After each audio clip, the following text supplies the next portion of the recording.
Hello dears, welcome back. കുറച്ച് പച്ചമുളകും തൈരും ഉണ്ടെങ്കിൽ വളരെ പെട്ടെന്ന് തന്നെ, അതായത് ഒരു 5 മിനിറ്റ് കൊണ്ടൊക്കെ ഉണ്ടാക്കിയെടുക്കാവുന്ന നല്ലൊരു ടേസ്റ്റി റെസിപ്പിയാണ് ഇന്നത്തേത്. നല്ല ചൂട് ചോറിനൊപ്പം ഇതുപോലെ അങ്ങ് ഒഴിച്ച് കൂട്ടാവുന്ന ഒരു മുളക് മോര് കറി. അപ്പം നമുക്കിതെങ്ങനെയാണ് ഉണ്ടാക്കുന്നതെന്ന് കാണാം.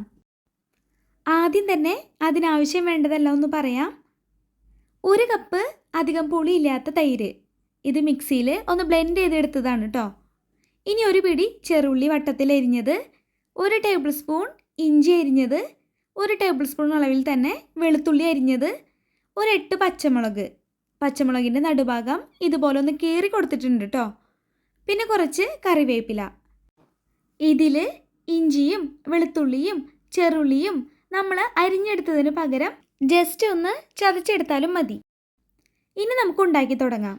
അതിനുവേണ്ടി മൺചട്ടിയിലേക്ക് 2 ടേബിൾ സ്പൂൺ വെളിച്ചെണ്ണ ഒഴിച്ച് കൊടുക്കാം. എണ്ണ ഇതുപോലെ ഒന്ന് ചൂടായിട്ട് വരുമ്പോൾ 1/2 ടീസ്പൂൺ അളവിൽ കടുക് ഇട്ട് കൊടുക്കാം.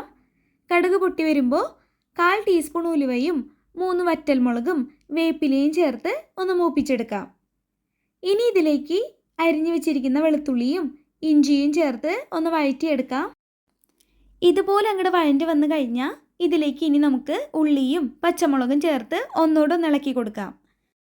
പച്ചമുളക് ചേർത്തപ്പോൾ ഇതുപോലെ ഒന്ന് കീറി ചേർത്ത് കൊടുത്തത് കൊണ്ട് തന്നെ ചൂടാവുമ്പോൾ ഇത് പൊട്ടിത്തെറിക്കൊന്നുമില്ല കേട്ടോ. ഇനി ഉള്ളിയും പച്ചമുളകും ഒന്ന് നല്ലപോലെ ചൂടായി വഴണ്ടി വരുന്നത് വരെ ഇളക്കി കൊടുത്തുകൊണ്ടിരിക്കണം.